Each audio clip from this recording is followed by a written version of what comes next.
말씀 보시겠습니다. 하나님을 경외하는 마음으로 자리에서 일어서시겠습니다. 오늘 말씀 본문은 에베소서 3장 16절에서 21절 말씀입니다. 특별히 오늘은 그 사랑 17절에 사랑 가운데서 뿌리가 박히고 터가 굳어져서 이 말씀을 가지고 증거하겠습니다. 우리 함께 한 목소리로 읽겠습니다. 시작. 그의 영광의 풍성함을 따라 그의 성령으로 말미암아 너희 속사람을 능력으로 강건하게 하시오며 믿음으로 말미암아 그리스도께서 너희 마음에 계시게 하시었고 너희가 사랑 가운데서 뿌리가 박히고 터가 굳어져서 능히 모든 성도와 함께 지식에 넘치는 그리스도의 사랑을 알고 그 너비와 길이와 높이와 깊이가 어떠함을 깨달아 하나님의 모든 충만하신 것으로 너희에게 충만하게 하시기를 구하노라. 우리 가운데서 역사하시는 능력대로 우리가 구하거나 생각하는 모든 것에 더 넘치도록 하실 이에게 그 안에서와 그리스도 예수 안에서 영광이 되도록 영원 무궁하기를 원하노라. 아멘. 할렐루야. 제가 요 며칠 전에 아주 재밌는 꿈을 꿨습니다. 아주 큰 교회에서 저를 목사로 청빙하는 꿈이었습니다. 네. 그런데 제가 어떻게 대답했냐니까 안 간다 그랬습니다. 또 장로님의 기도를 들으면서 잠깐 생각을 했는데 제가 우리 벽제교회에 이렇게 사역을 하게 된 원인이 있었던 것 같아요. 선한목자교회에서 아울리치를 했을 때 그 작고 연약한 교회들을 도우러 갔었거든요. 매년 갔었습니다. 근데 거기서 3박 4일 뭐 이렇게 그 전도를 진행해주고 했었을 때 저에게 들어왔던 마음이 내가 나중에 은퇴하면은 이런 교회를 맡아서 이 사역을 내 삶을 마무리하고 싶다 그런 생각이 있었습니다. 아마도 하나님께서 그 기도 그 마음에 응답을 하시지 않았나 그런 생각이 듭니다. 그래서 여러분들이 허락하신다면 제가 은퇴하는 그날까지 여기 이 자리에서 못을 받겠습니다. 여러분들도 마음을 정하셔서 저와 함께 끝까지 이 자리를 지키시는 여러분들 되시기를 주님의 이름으로 축복합니다. 아멘. 우리는 지금 계속해서 우리 그리스도인이 닿아야 하는 수준에 대해서 말씀을 나누고 있습니다. 모름지기 우리가 그리스도인이 되었다면 구원받은 것만으로 만족하는 신앙이 아닌 그리스도가 우리 안에 있어야 하며 또 우리들의 모든 삶의 동기는 그리스도의 사랑에서 출발해야 한다. 이것을 계속 말씀드렸습니다. 그런데 이 수준에까지 이르는 것은 너무나 어려워서 자연스럽게 되어지는 것이 아니라 우리의 마음을 다하고 힘을 다하고 또 우리의 지성과 의지와 감성까지 다 담아야지만 우리가 이러한 수준에 이르는 것을 하나님께서 허락하신다 말씀드렸습니다. 오늘은 17절 예수 그리스도의 사랑에서 우리의 사랑이 터가 굳어져야 됨에 대해서 나누고 싶습니다. 우리가 생각하는 사랑이 있지 않습니까? 그것은 예수 그리스도께서 말씀하신 사랑과 너무나 간극이 넓습니다. 도무지 그 간극을 어떻게 채워야 할지 모르겠습니다. 여러분의 사랑은, 여러분께서 가지고 계신 사랑은 지속적이고 변함이 없고 끈질깁니까? 어떻습니까? 만약에 여러분이 가지고 있는 사랑이 그렇다면은 그것은 예수 그리스도의 사랑으로부터 기인된 사랑이 분명합니다. 그러나 우리가 가지고 있는 그 사랑을 돌이켜보면은 변함없고 끈질기고 이러질 못하더라는 얘기죠.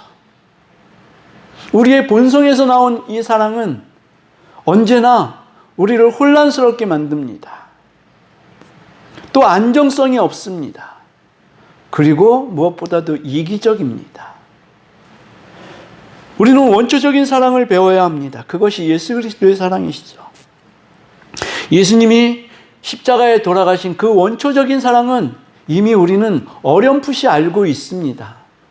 네, 정말 어렴풋이 알고 있습니다. 그러나 우리는 그 사랑 때문에 그 사랑으로 살아가진 않는 것이 분명합니다.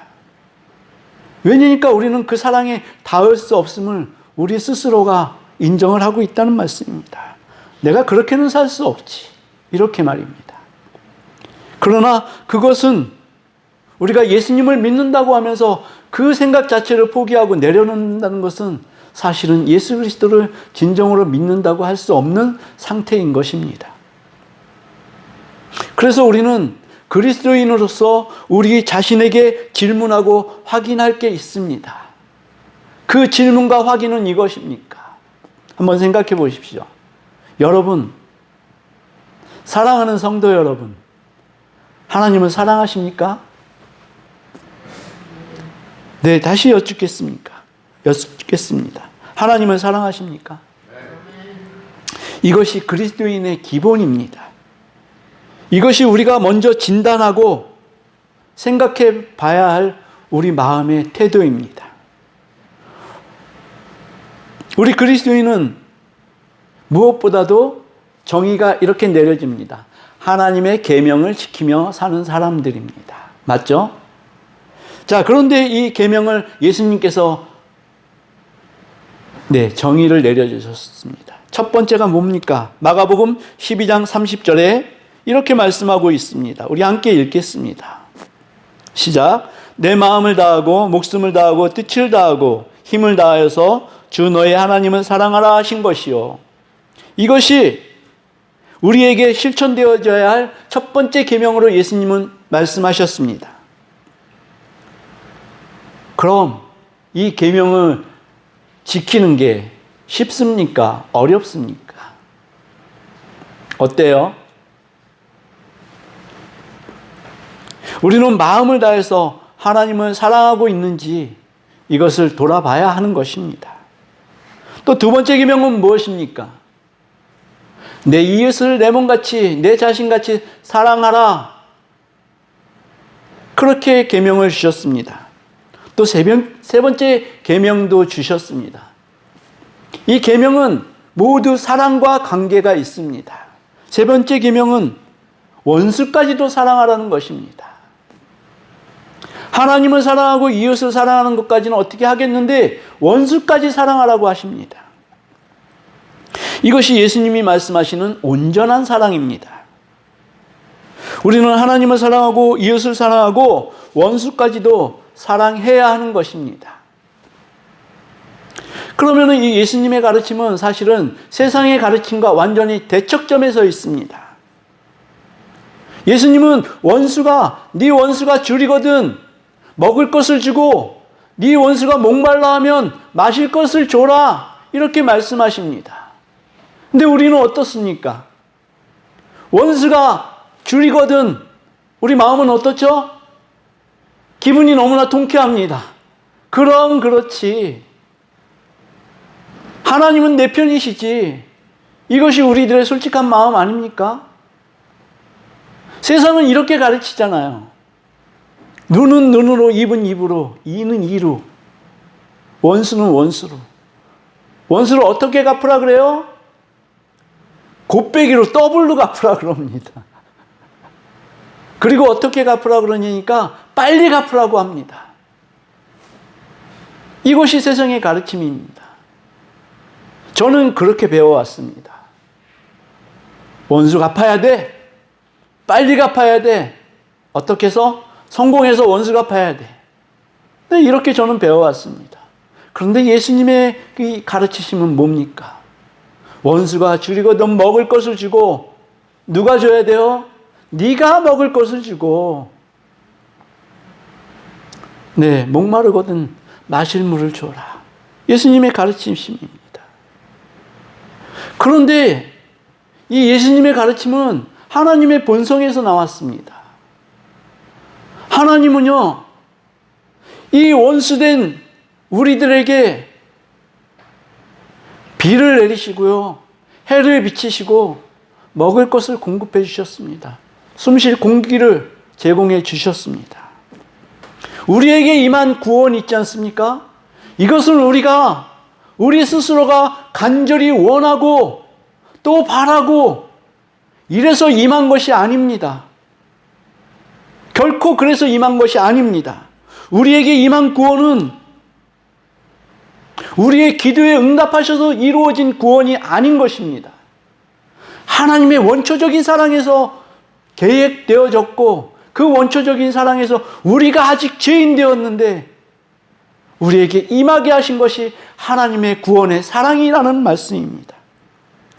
하나님이 그 사랑에 기인하셔서 하나님의 본질 그 자체에서 하나님의 심장에서 우러나온 그 사랑으로 우리가 아직 죄인 되었을 때 우리를 구원하셨습니다. 예수님은 이 땅에 오시고 십자가에 돌아가심, 그것으로 하나님의 온전한 사랑을 행동으로 보여주시고 설명해 주셨습니다. 우리 산상수훈을 통해서 예수님이 말씀하신 것을 돌아보겠습니다. 마태복음 5장 43절에서 48절까지 우리 한 목소리로 읽겠습니다. 시작. 또 내 이웃을 사랑하고 내 원수를 미워하라 하였다는 것을 너희가 들었으나 나는 너희에게 이르노니 너희가 원수를 사랑하며 너희를 박해하는 자를 위하여 기도하라. 이같이 한즉 하늘에 계신 너희 아버지의 아들이 되리니 이는 하나님이 그 해를 악인과 선인에게 비추시며 비를 의로운 자와 불의한 자에게 내려주심이라. 너희를 사랑하는 자를 사랑하면 무슨 상이 있으리요? 세리도 이같이 아니하느냐? 또 너희가 너희 형제에게만 무난하면 남보다 더하는 것이 무엇이냐? 이방인들도 이같이 아니하느냐? 그러므로 하늘에 계신 너희 아버지의 온전하심과 같이 너희도 온전하라. 아멘. 네, 하나님께서는 불의한 자에게도 은혜를 베풀고 계시는 것입니다. 그것이 하나님의 온전한 사랑입니다. 유튜브를 보게 되면은 그 사고가 나는 장면들이, 자동차 사고가 나는 장면들이 있습니다. 그런데 우리의 마음을 시원하게 해주는 부분이 있거든요. 막 치고 들어오는 그 깜빡이도 안 켜고 갑자기 끼어드는 차량들이 있지 않습니까? 그것들을 갖다 박습니다. 그러면 그 화면을 보는 사람들이 마음이 후련해져 가지고 막 동감을 막 누릅니다. 공감을. 어떻습니까? 정말 우리 속에는 운전하다 보면 막 우라가 치는 일이 너무나 많지 않습니까? 그것을 갚아주면은 세상은 정의롭다 그러고 공평하다 그러고 공감을 막 누릅니다. 근데 하나님은 이렇게 하지 말라는 말씀입니다. 네.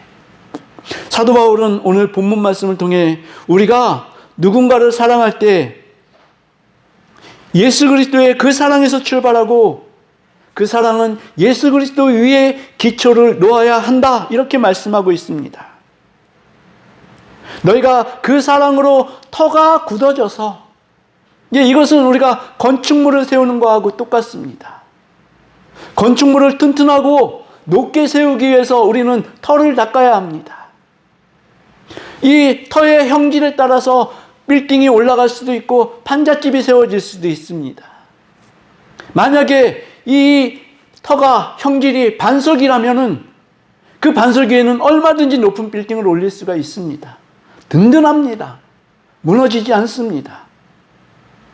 네, 그 놀라운 지진 가운데서도 견뎌낼 수 있습니다. 그러나 모래 위에 집을 지은 것을 한번 생각해 보십시오. 1층만 짓고 살아도 거기는 위험한 것입니다. 조금만 큰 바람이 불면 그 집은 무너져 버립니다. 예수 그리스도의 사랑, 그 반석 위에 우리가 기초를 놓아야지만 우리의 사랑이 든든하게 자리를 잡을 수 있다. 사도 바울은 이렇게 말씀하고 있는 것입니다. 도무지 예수가 아니면, 예수 그리스도가 아니면 우리의 사랑은 기초부터 잘못되어져 있다, 이렇게 말씀하고 있는 것입니다. 그런데 하나님을 사랑하라는 그 계명을 통해서 볼 때 제일 먼저 나오는 말씀이 너희의 마음을 다하고 라는 말씀이 나옵니다. 마음을 다한다는 것은 무슨 뜻입니까? 하나님은 우리에게 받아내실 것이 마음밖에는 없다라고 하나님께서는 말씀하십니다. 재물 바라지 않습니다. 왜냐니까 하나님은 은과 금도 내 것이라고 말씀하시는 분이 하나님이시기 때문입니다. 하나님은 우리에게서 받아내실 것이 오로지 마음밖에 없다, 이렇게 말씀하십니다. 이것이 사실입니다. 하나님은 다른 것 말고 네 마음을 내게 달라 이렇게 말씀하십니다. 그 말씀이 잠언 23장 26절에 이렇게 나옵니다. 내 아들아, 내 마음을 내게 주며 내 눈으로 내 길을 즐거워할지어다. 하나님께서 우리에게 끈질기게 받아내길 원하시는 것이 우리의 마음입니다. 내 마음을 내게 달라. 근데 우리가 혼동하는 게 있습니다. 우리의 본성과 우리의 마음을 혼동을 합니다. 우리의 본성과 우리의 마음은 다른 것입니다. 우리의 본성은 죄로 찌든 본성입니다. 근데 이 마음은 가꿀 수가 있습니다. 하나님의 사랑으로 가꿀 수가 있고요. 예수 그리스도의 보혈로 가꿀 수가 있습니다. 그래서 이 마음을 가꿔서 자연적인 그 마음을 갖는 것이 아니라 너희가 가꿔서 그 마음을 내게 달라. 이것이 하나님의 요구사항입니다. 그냥 천연적인 마음입니다. 그래서 성경은 이 마음을 반드시 지켜내야 될 것으로 말씀하고 있습니다. 우리가 너무나 잘 아는 말씀입니다. 이 마음에서부터 생명이 나온다 이렇게 말씀하고 있습니다. 잠언 4장 23절에 그 말씀이 나옵니다. 모든 지킬 만한 것 중에 더욱 내 마음을 지키라. 생명의 근원이 이에서 남이니라. 공동 번역이 있습니다. 공동 번역은 이렇게 얘기합니다. 내 마음을 지키라. 이것이 복된 삶입니다. 네. 성경 전체에서 우리를 향한 권고는 이것입니다. 내 마음을 지켜라. 내 마음을 지켜서 내게 달라. 우리는 이 음성을 들어야 합니다. 그래서 우리는 이렇게 응답해야 합니다. 네, 주님, 제 마음을 주께 드립니다. 제 마음은 주님의 것입니다. 아멘. 이 대답이 하나님께서 우리를 위해 예수 그리스도를 보내시고 십자가에 달리게 하신 그 사랑에 대한 긴밀하고도 촉박한 우리의 응답입니다. 성경을 보시게 되면은 온통 하나님께서 우리를 사랑하신다는 그 사랑 고백으로 가득 차 있습니다. 그 무엇도 하나님의 사랑에서 끊을 수 없다고 단언합니다. 로마서 8장 39절, 우리 이 말씀은 너무나 중요한 말씀이니까 함께 읽겠습니다. 시작. 높음이나 깊음이나 다른 어떤 피조물이라도 우리를 우리 주 그리스도 예수 안에 있는 하나님의 사랑에서 끊을 수 없으리라. 아멘. 네, 그렇습니다. 하나님의 사랑에서 끊을 수 있는 것은 아무것도 없습니다. 그래서 우리는 성경을 통해서 이런 음성을 들어야 합니다.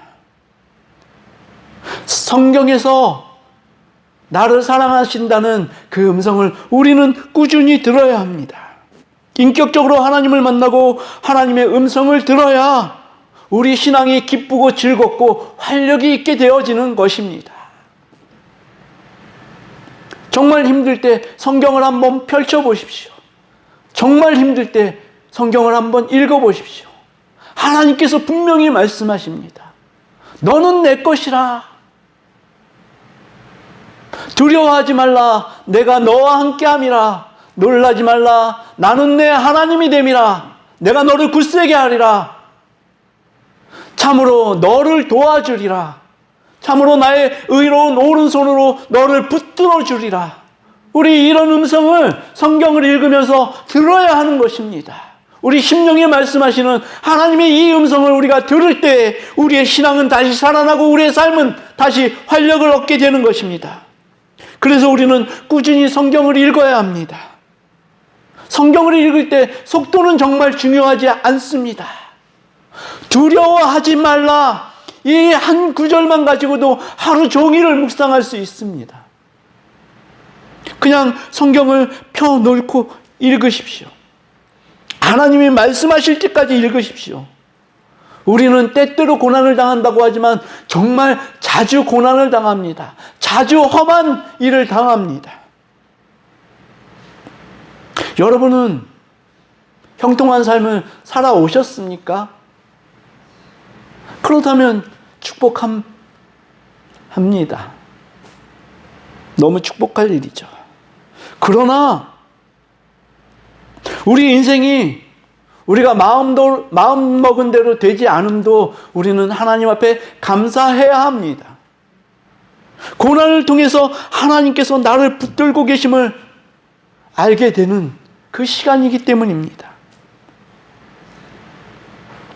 우리가 온전히 마음을 다해서 하나님께 드리면은 하나님은 그것을 받으실 만한 향기로운 제물이요 하나님을 기쁘시게 하는 것이라고 하나님은 말씀하십니다.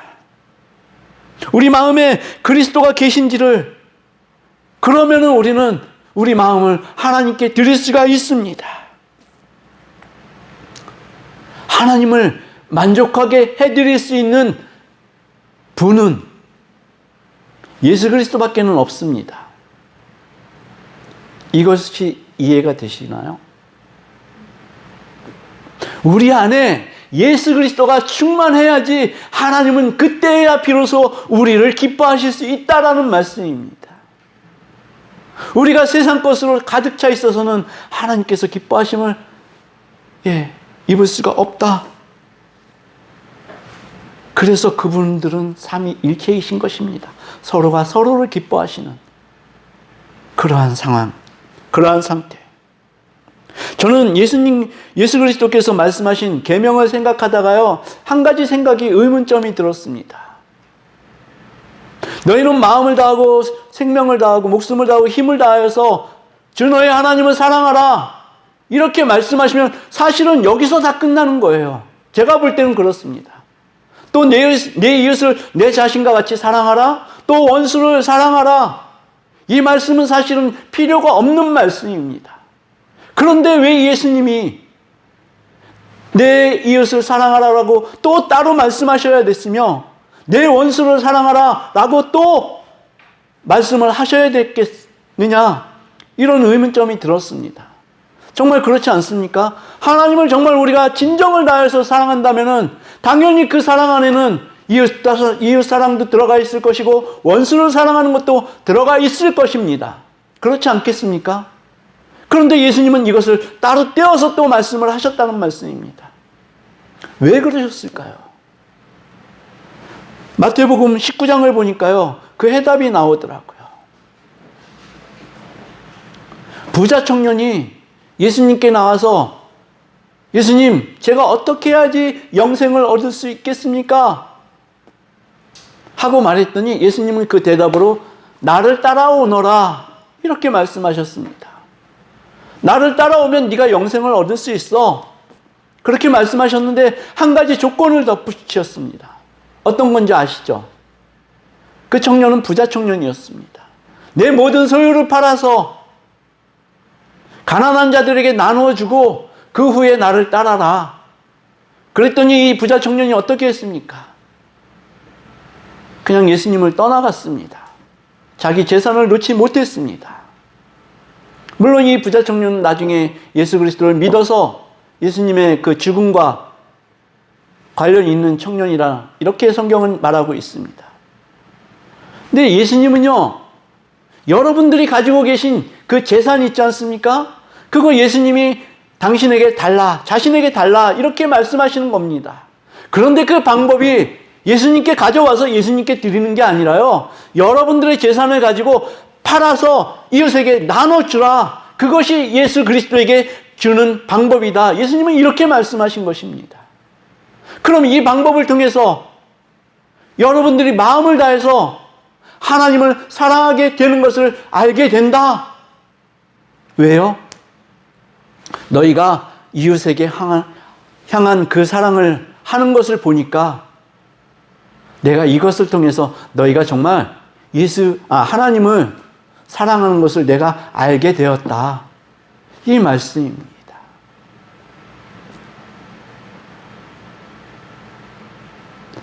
어떻습니까?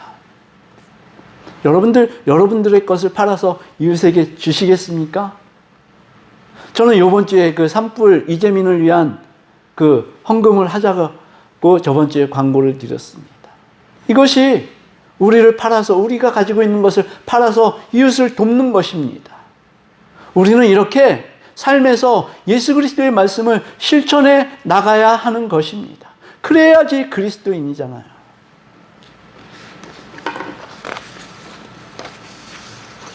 이웃을 사랑하는 것, 이웃에게 행하는 것, 그것을 볼 때에야 내가 너희들 마음에 하나님을 사랑하는 그 마음이 있는 것인 줄 알겠다.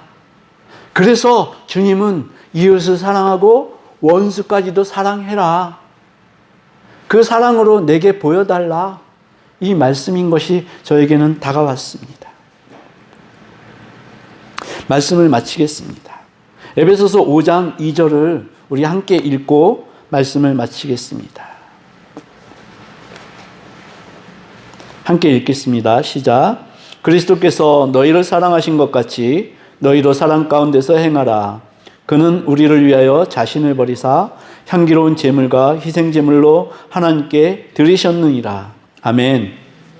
우리도 이 말씀을 따라서요, 우리 삶을 하나님을 사랑하는 향기로운 제물로, 또 이웃을 사랑하는 희생 제물로, 원수까지도 사랑하는 제물로 정말 우리 마음을 다해서 드리는 그 사랑으로 드려지시기를 주님의 이름으로 축복합니다.